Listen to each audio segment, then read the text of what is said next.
வணக்கம்.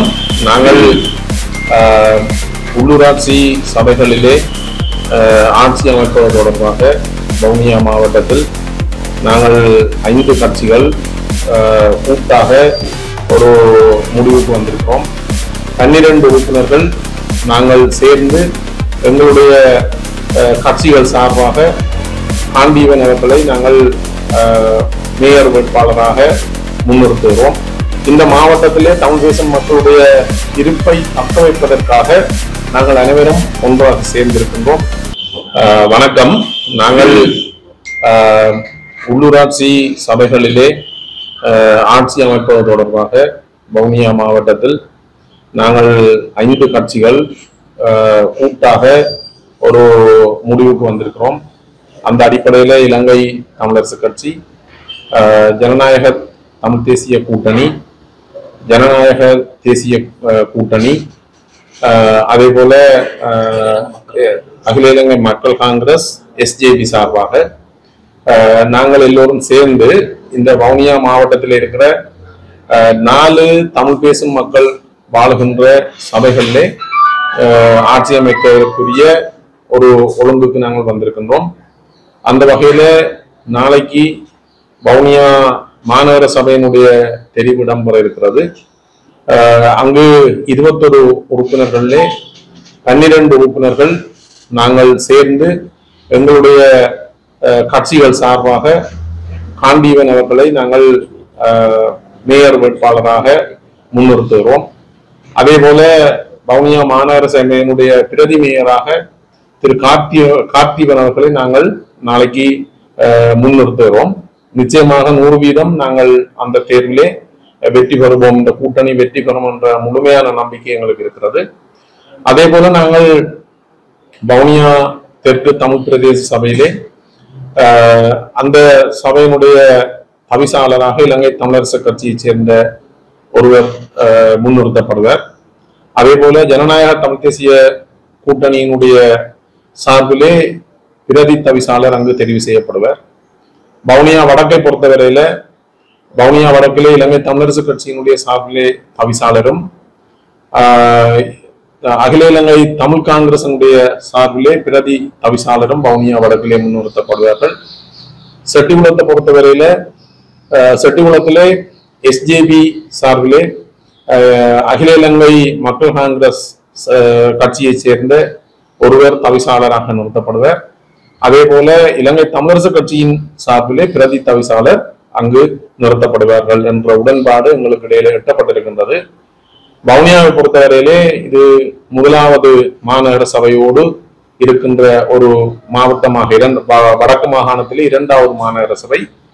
இந்த தெரிவு ஒரு வரலாற்று முக்கியத்துவம் வாய்ந்தது. எங்களுடைய வவுனியா மாவட்டம் ஒரு எல்லைப்புற மாவட்டமாக இருக்கிறது. இந்த மாவட்டத்திலே தமிழ் பேசும் மக்களுடைய இருப்பை தக்க வைப்பதற்காக நாங்கள் அனைவரும் ஒன்றாக சேர்ந்திருக்கின்றோம். இலங்கை தமிழரசு கட்சி எங்களுடைய வவுனியா மாவட்டத்திலே எங்களுடைய கட்சியின் தலைமை ஏனைய கட்சிகளோடு சேர்ந்து இந்த வவுனியா மாவட்டத்தை பாதுகாக்கின்ற செயற்பாட்டுக்கு பூரணமான ஒத்துழைப்பை வழங்கி இருக்கிறார்கள். அவர்களுக்கு நான் இந்த சந்தர்ப்பத்திலே நன்றியை தெரிவித்துக் கொள்கிறேன்.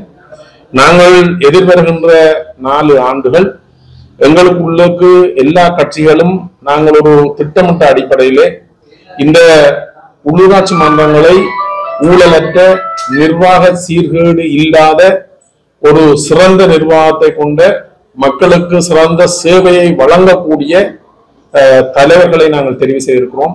அவர்கள் அந்த குறிப்பிட்ட சபைகளிலே இருக்கின்ற எங்களுடைய கட்சியை சார்ந்த அனைத்து உறுப்பினர்களும் ஒரு குடும்பமாக, ஒரு குழுவாக சேர்ந்து இயங்குவதாக இங்கு எல்லாரும் ஒற்றுமையாக கூடியிருக்கிறார்கள். அந்த வகையிலே நாங்கள் அடுத்த 4 ஆண்டுகள் இந்த கூட்டணி தொடரும். இந்த கூட்டணி தொடர்ந்து இருக்க வேண்டும் என்று நாங்கள் எல்லோரும் விரும்புகிறோம். இந்த தேர்தலில் மாத்திரமில்லை, நாங்கள் தொடர்ச்சியாக எங்களுடைய மக்களுக்கான சேவையை வழங்குவதற்கு நாங்கள் இதில் ஒரு சத்திய பிரமாணம் எடுத்திருக்கின்றோம். அந்த வகையில வவுனியா மாவட்டத்தில் 4 சபைகளிலும் இந்த கூட்டணி தங்களுடைய நிர்வாகத்தை அமைக்கும் என்பதில் எந்த மாற்று கருத்தும் இல்லை. வடக்கு கிழக்கு மாகாணங்களில் ஒவ்வொரு விதமான கூட்டணிகள் வந்தாலும் எங்களை பொறுத்தவரையிலே வன்னி தேர்தல் தொகுதி என்பது எல்லைப்புற மாவட்டங்கள் 3 கொண்ட தேர்தல் தொகுதியாக இருக்கிறது. வெவ்வேறு காரணங்களினாலே இங்கு இனப்பெரம்பலை மாற்றுகின்ற செயற்பாடுகள் நீண்ட காலமாக யுத்த காலத்திலும் அதன் பின்னரும் நடைபெற்றுக் கொண்டிருக்கிறது. ஆகவே நாங்கள் ஒற்றுமையாக பயணித்தால் மாத்திரம்தான் இந்த எல்லைப்புற மாவட்டங்கள் 3லையும் எங்களுடைய இருப்பை தக்க வைப்பதோடு மக்களுடைய அடிப்படை தேவைகளை நிறைவேற்றுகின்ற ஒரு சிறப்பான நிர்வாகத்தை, ஊழலற்ற நிர்வாகத்தை நாங்கள் தொடர்ச்சியாக முன்னெடுப்போம் என்ற உறுதிமொழியை இந்த சந்தர்ப்பத்திலே நான் உங்களுக்கு கூறி வைக்க விரும்புகிறேன். குறிப்பா எதிர்வரும் மாகாண சபையிலும் இவ்வாறான இந்த கூட்டை நீங்கள் கொண்டு செல்ல தயாராக இருக்கிறீர்களா, அல்லது அதற்கு பிரிந்துதான் நீங்கள் செயல்பட வேண்டிய தேவை ஏற்படும்? இது நாங்கள் கட்சிகளுடைய தலைமைகள் இதுல பங்கெடுத்தால் தான் நாங்கள் உறுதியான ஒரு நிலைமைக்கு நாங்கள் போகலாம். இது நாங்கள் இந்த முடிவு கட்சி தலைமைகளுடைய அனுமதியோட குறிப்பாக இந்த மாவட்டம் சார்ந்த ஒரு முடிவாக இருக்கிறது. ஆனால் எங்களை பொறுத்தவரையில நாங்கள் தமிழ் பேசும் சிறுபான்மையினராக, எண்ணிக்கையில சிறுபான்மையினராக இருக்கிற நாங்கள் இந்த ஒற்றுமை தொடர்ந்து அது மாகாண சபையா இருந்தாலும் சரி, ஏனைய சகல பிரச்சனைகளும் தமிழ் மக்கள் சந்திக்கின்ற அனைத்து பிரச்சனைகளிலும் நாங்கள் அரசியல் ரீதியாகவும் நிர்வாக ரீதியாகவும் தொடர்ச்சியாக நாங்கள் ஒன்றாக பயணிக்க வேண்டும் என்றதுல நாங்கள் எல்லோரும் கரிசனையாக இருக்கிறோம். தமிழ் மக்களுடைய இருப்பையும் தமிழ் கட்சிகள் ஆட வேண்டும் என்ற எண்ணம் கொண்டு செயற்பட்டு இந்த கூட்டை உருவாக்கி இருக்கிற நீங்கள் செட்டிகுளத்தில் ஏன் எஸ்ஜேபிக்கு அந்த சந்தர்ப்பத்தை வழங்குகிறீர்கள்? இல்ல, எங்களுடைய கட்சி ஒரு கொள்கை ரீதியான ஒரு முன்மொழிவை நாங்கள் எங்களுடைய தேர்தலுக்கு முதலே நாங்கள் வழங்கியிருந்த நாங்கள் எப்படி என்று சொன்னால், நாங்கள் எந்த கட்சி மக்கள் எந்த கட்சிக்கு அதிகப்படியான ஆசனங்களை வழங்கி ஆணைய வழங்கி இருக்கிறார்களோ ஜனநாயக மரபுகளை கருத்தில் கொண்டு அந்த அதிக ஆசனங்களை கொண்ட அதிக மக்கள் விரும்புகின்ற கட்சி ஆட்சி அமைப்பதற்கு நாங்கள் ஒரு குழுவாக இயங்குறதுக்கு நாங்கள் உறுதி கொண்டிருக்கிறோம் என்றதை நாங்கள் தேர்தலுக்கு முதலே அறிவிச்சிருந்த நாங்கள் மாநகர சபையில ஜனநாயக தமிழ் தேசிய கூட்டணி எங்களுக்கு கூட கூடிய ஆசனங்களை பெற்றிருக்கிறார்கள். அந்த வகையில நாங்கள் ஜனநாயக தமிழ் தேசிய கூட்டணி அங்கு ஆட்சி அமைப்பதற்கு நாங்கள் உறுதுணையாக ஏனைய கட்சிகள் இருக்கிறோம். அதே போல வவுனியா தெற்கு தமிழ் பிரதேச சபையிலையும் வவுனியா வடக்கு பிரதேச சபையிலையும் இலங்கை தமிழரசு கட்சி அதிகப்படியான ஆசனங்களை பெற்றபடி அவர்கள் அங்கு ஆட்சி அமைப்பதற்கு எங்களுக்கு ஆதரவு இருக்கிறார்கள். அதே போல செட்டிகுளத்தை பொறுத்தவரையில செட்டிகுளத்துல எஸ்ஜேபி, குறிப்பா எஸ்ஜேபி என்று சொன்னாலும் அந்த கட்சியிலே போட்டியிட்டு அகில இலங்கை தமிழ் காங்கிரஸ் அவர்கள் கூடிய ஆசனங்களை பெற்றிருக்கிறார்கள். அந்த வகையில நாங்கள் கூடிய ஆசனங்களை பெற்றவர்கள், அகில இலங்கை மக்கள் காங்கிரஸ் கூடிய ஆசனங்களை பெற்றிருக்கிறார்கள். அந்த வகையில எங்களுக்கு இங்க ஏனைய பிரதேசங்கள்ல அவர்களுடைய ஒத்துழைப்பு ஆட்சி அமைப்பதற்கு அவர்கள் வழங்கி இருக்கிறார்கள். அதே போல நாங்களும் அவர்களுக்கு அங்கு ஆட்சி அமைப்பதற்குரிய ஆதரவை நாங்கள் அவர்களுக்கு வழங்கி இருக்கிறோம். குறிப்பாக தேர்தலுக்கு முன்னரே நீங்கள் இந்த ஒற்றுமைக்காகவும், அதாவது யார் அதிக ஆசனங்களை பெறுகிறார்களோ அவர்கள் கொடுப்பதாகவும் ஒரு உத்தரவாதம் என்றதாக சொல்லுகிறீர்கள். யாழ்ப்பாணத்திலும் இதே நிலைமைதான் ஏற்பட்டது. ஏன் அங்கு நீங்கள் ஜனநாயக தமிழ் தேசிய கூட்டமைப்பை உங்களிடம் வெளியேறி இருந்தது, ஆனால் இங்கே எஸ்ஜேபி நீங்கள் அதுக்கு உடன்படுகிறீர்கள்? இதுல 2 விஷயங்களை நாங்கள் பார்க்க வேணும். ஜியோகிராபிக்கலா நாங்கள் புவியியல் சார்பாக நாங்கள் பார்க்க வேண்டிய தேவை இருக்கிறது. யாழ்ப்பாணத்தை பொறுத்தவரையில இதே மாதிரியான உடன்பாடு எங்களுக்கு இடையில இருந்தது. ஆனால் அங்கு வெவ்வேறு காரணங்களுக்காக சில மாற்றங்கள் செய்யப்பட்டிருக்கிறது. ஆனால் நீங்கள் யாழ்ப்பாணத்தையும் வன்னி பிரதேசத்தையும் ஒப்பிட முடியாது என்றால், யாழ்ப்பாணத்தை பொறுத்தவரையிலே அங்கு யார் ஆட்சி அமைச்சாலும் ஒரு தமிழ் தேசிய கட்சி தான் அங்க ஆட்சி அமைக்கிற சூழல் இருக்கிறது. ஆனால் வவுனியா, முல்லைத்தீவு, மன்னாரை பொறுத்தவரையில சூழல் அப்படி அல்ல. எங்கட கையில இருந்து இந்த நிர்வாகம் வெளியில போகமாக இருந்தால் ஏற்கனவே நாங்கள் மத்திய அரசாங்கத்துல அது எந்த கட்சி வந்தாலும் எங்களுக்கு இங்க அநியாயம் நடந்திருக்குன்றதை வெறும் மறக்க முடியாது.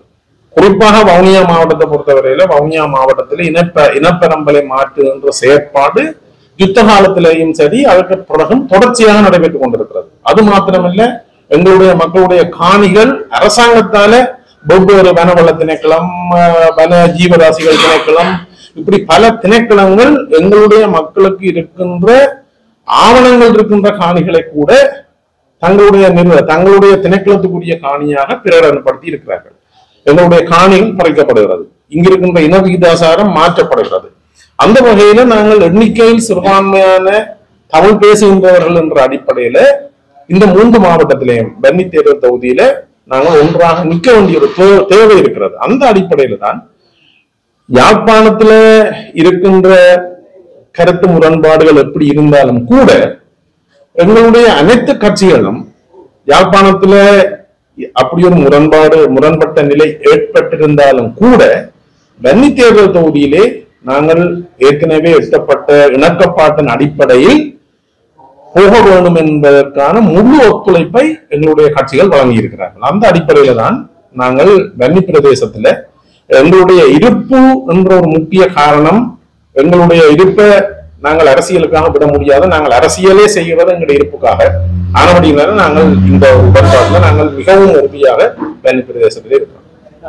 தமிழ் காங்கிரஸ் வவுனியாவுடைய சபைகளுக்கு ஆதரவு தருவதாக உறுதிமொழி அளித்துள்ளார். அவர் எங்க தமிழ் காங்கிரசும் எங்களுடைய இந்த அணியில ஒரு கட்சி, முக்கியமான கட்சி. நாங்கள் அவர்களுடன் அதிகாரத்தை வவுனியா வடக்குல பகிர்கிறோம். நாங்கள் வவுனியா வடக்கினுடைய இலங்கை தமிழரசு கட்சி வவுனியா வடக்குல தவிசாளராகவும், அகில இலங்கை தமிழ் காங்கிரஸ் வவுனியா வடக்கினுடைய பிரதி தவிசாளராகவும் நாங்கள் ஏற்கனவே உடன்பட்டிருக்கிறோம். அந்த வகையில இலங்கை தமிழ் காங்கிரஸ் கட்சி, அகில இலங்கை தமிழ் காங்கிரஸ் இந்த 4 சபைகளிலும் எங்களோடு மிகவும் நேர்மையாக பயணிக்கிறார்கள். யாழ்ப்பாணத்தில் இபிடிபி செய்திருக்கிறீர்கள், வவுனியா தெற்கு தமிழ் பிரதேச சபையில் இபிடிபி இணைந்து பயணிக்கிறது தயாராக?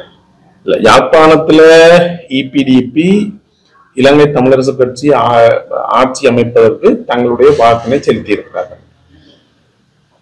அவர்கள் வவுனியாவிலேயும் அவர்களுக்கு ஒரு ஆசனம் இருக்கிறது. வவுனியா தமிழ் பிரதேச சபையில அவர்களுக்கு ஒரு ஆசனம் இருக்கிறது. அவர்கள் ஏற்கனவே யாழ்ப்பாணத்துல முடிவெடுத்ததை போல வவுனியா தெற்கு தமிழ் பிரதேச சபையில நாங்கள் ஆட்சி அமைப்பதற்கு அவர்கள் தங்களுடைய ஆதரவை தருவார்களாக இருந்தால் நாங்கள் அதை மனப்பூர்வமாக ஏற்றுக்கொள்வோம். நாளைய தினம் வவுனியா மாவட்டத்தின் முதலாவது மாநகர சபைக்கான தெரிவு நடைபெற இருக்கிறது.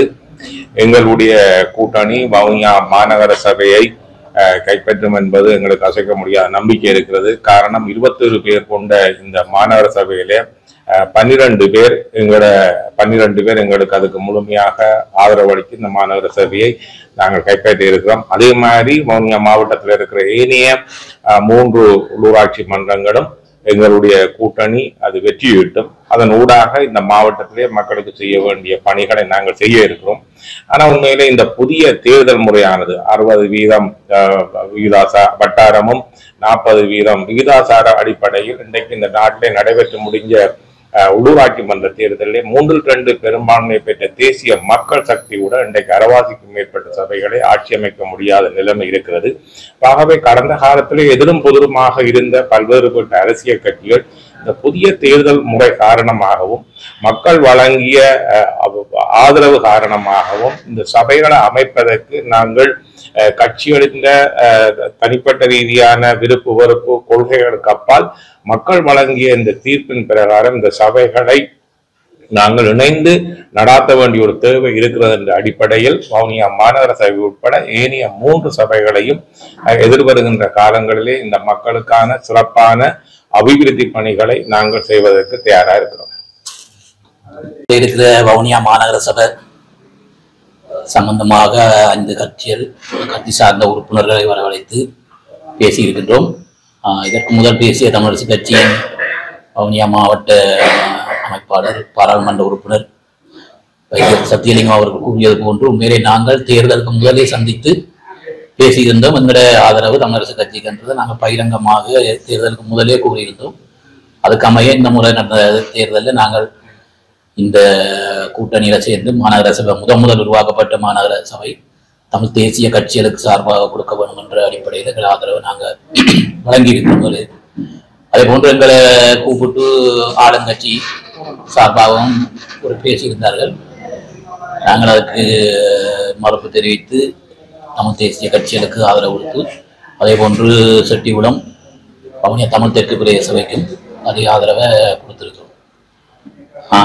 அதுல கூடுதலாக நினைக்கின்ற இந்த சபையில சில குழப்பங்களை வெளியில வாரத்துக்கான காரணம் என்னென்றால் இப்ப இபிடிபியோடு சேர்ந்து தமிழரசு கட்சி ஆட்சி செய்ததுன்றதை தாண்டி ஆறுகிட்ட அந்த ஆள்றதை கொடுத்துருக்குன்றதை நாங்கள் உண்மையில பார்ப்போம். தமிழரசு கட்சி சார்பாக தான் மாநகர முதல்வர் அங்க தெரிவு செய்யப்பட்டிருக்கு. அதுக்கு இபிடிபி ஆதரவு கொடுத்துருக்கு.